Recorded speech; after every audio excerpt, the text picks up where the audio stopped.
Good morning po, Yusek. Binatikos po ni dating presidential spokesperson Attorney Harry Roque yung anyay lantarang katiwalian ng mga Marcos sa gitna po ng investigasyon ng Hong Kong sa umanig gold-linked money laundering activities. Ito po yung nabanggit din sa isang media entity dito sa Pilipinas, bukod po doon sa mga report from Hong Kong and Taiwan. Nakarating na po ba ito sa kaalaman ng Pangulo? Ano po yung kanyang reaction kaunay nitong panibagong allegation po na ito? Wala pong katotohanan.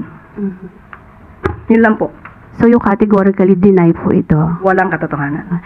Doon po sa pagdalo ng Pangulo kanina po sa One Cebu rally sa Cebu, yung po ang presensya ng Pangulong Marcos ay sign po ba yon na yung suporta niya kay suspended Governor Cebu Governor Gwen Garcia ay parang sign din na sinusuportahan niya yung paglabag or hindi pagsunod ni Governor Gwen doon po sa kautusan ng Ombudsman? Wala po tayo nakikitang ganun. Yun na po. Doon po sa nabanggit ninyong 7 pisong baba ng Duterte administration, pwede po ba ninyong i-clarify yun kung talagang 7 piso, gagawin 7 piso kada kilo yung bigas that time, or yung sinasabi po ng dating Pangulo na reduce o bawasan lang ng 7 piso yung presyo po ng bigas? Nasa news na po yan. Maaari po niyong i-refer po ang news patungkol po dyan.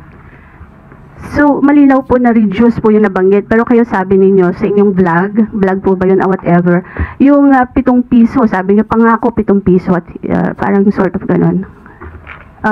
Pwede po ba ninawin lang natin yun para hindi naman na pagmula ng fake news? Sa vlog po ba? Napanood po sa hindi po yata yun nabanggit sa press briefing. Opo, hindi po sa press briefing.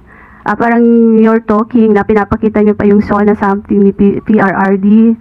Para lang po magkaroon ng sa halip na... Hindi po yung pahayag ng Pangulo. Nandito po tayo sa ating press briefing para ihayag po ang direktiba, announcements ng Palasyo. Hindi po patungkol sa aking pag-vlog.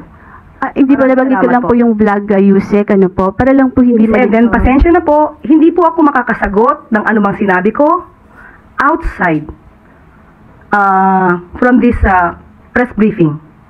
Kung ano man ang aking naging opinion personal, pag-usapan natin sa labas at hindi dito po.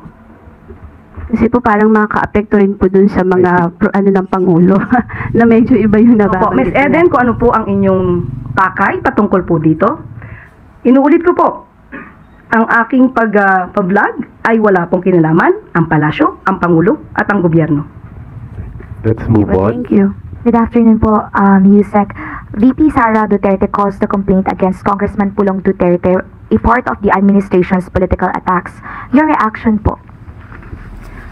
As I have said during the last press briefing, that the Vice President should have at least leveled up in her discussions, in her responses, in certain issues. But it seems that she never heard anything in regard to that, or she just refuses to listen. Hindi siya nag-level up, mas parang bumaba pa. Inuulit niya muli ang kanyang mga excuses na pamumulitika, politicking. Kung ito ay patungkol sa inyong kapatid, sinabi niya po sa interview, hindi pa niya nakakausap si Congressman Pulong Duterte. At malamang ay hindi niya rin po nadinig ang interview sa kanyang kapatid. At ito po ay nasama na po sa news. At and I quote, sa Tagalog po ito, pero he said it in Cebuano. Sa akin mga kapatid na Davaoenyo, ngayon nakita nyo na naman ang video. Matagal-tagal na yon nangyari. Sige lang, decision nyo po pa rin kung sino ang iboboto nyo sa pagka-congressman sa unang district. Di ako makikialam sa Adi Duterte sa wikang Cebuano. Cited po ito sa isang news article ng Abante. Now, kung inamin naman po ni Congressman Pulong Duterte, ayon sa kanyang pag-interview, hindi niya tinanggi ang video. Papaano ipapahid ng Vice Presidente ang ginawang ito ng kanyang kapatid sa Pangulo at sa administrasyon.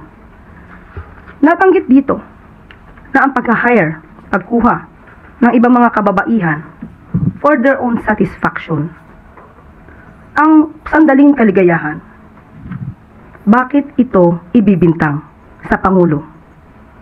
Hindi ba dapat sagutin na lamang nila kung ano ang complaint? Definitely, Congressman Pulong Duterte is a public servant. He should know his obligations. He should know the laws. He should know what good traits of a leader should be. What good traits that a leader should describe himself. Ma'am, follow up po. How does Malacanang CVP Sara publicly defending Kong Pulong and their history of siding with figures involved in serious crimes like Pastor Kibuloy, who's facing sexual abuse and human trafficking charges? Yun na po ang nangyayari. Ganyan po ang nangyayari kapag ka po kakampi, kaibigan, parang gustong agad ipawalang sala at kailangang ibato ang kasalanan sa pamumulitika. I just would like to remind you of one of the episodes of Gikan sa Masa Q&A. That's, if I'm not mistaken, that's March 10, 2024. Okay? When the President was interviewed by certain media personnel or vloggers, Pastor Kibuloy admitted that he was once complained of illegal conversion land. Illegal land conversion wherein she could be imprisoned for 6 years. Ang sabi po ni Pastor Kibuloy, nagpapasalamat siya kay Mayor, or tinawag niyang Tatay Digong, Mayor Digong, dahil si Mayor Digong ang lumakad. Pinuntahan ang dapat puntahan. So ano po ba ang nangyayari kapag ganito po ang sinasabi? So, kung dapat may managot po dito sa ginawa po ni Congressman Pulong, since kanya naman pong hindi idininay, kanya pong inamin ang video, lumalabas sa kanyang interview, di dapat managot ang dapat managot. Tina Maralit, Manila Times. Good afternoon, ma'am. Ma'am, recently the Philippines achieved its highest ranking in 21 years in the World Press Freedom Index, as reported by the Reporters Without Borders. This was mainly attributed to the government's boosted efforts to address media-related threats and attacks. Your comment on this? Yes, definitely. That's good news. The President is delighted with that latest ranking of the Philippines in relation to its upholding the press freedom. Okay, it shows that the President respects one's rights of expression and the responsible journalism. So maganda pong ito po ay maganda po na naipapakita ng Pangulo na the President is not gearing towards dictatorship. Malaya po ang pamamahayag na nakikita po natin sa kasalukuyan. Ma-follow up lang po. How can the present administration, particularly the Presidential Communications Office and other relevant agencies, ensure that that the rights of media workers in the country are upheld and recognized? Lalo na po't kamakailan, unfortunately, may lapas lang pong isang veteranong mamamahayag. Katulad po, noong pa pong 2024, ipinangako naman po ng Pangulo. And I quote, ang sabi po ng Pangulo, "Be assured that we are doubling down on our commitment to protect our journalists and to uphold press freedom. We stand with you, hand in hand, in this fight." So hanggang ngayon po, 2024 po yan sinabi ng ating Pangulo. At ngayon po ay nakita niyo po ang nagiging resulta. Iigtingin pa po ng ating Pangulo, ng administrasyon, ang kalayaan sa pamamahayag. Asahan niyo po yan. Thank you, ma'am.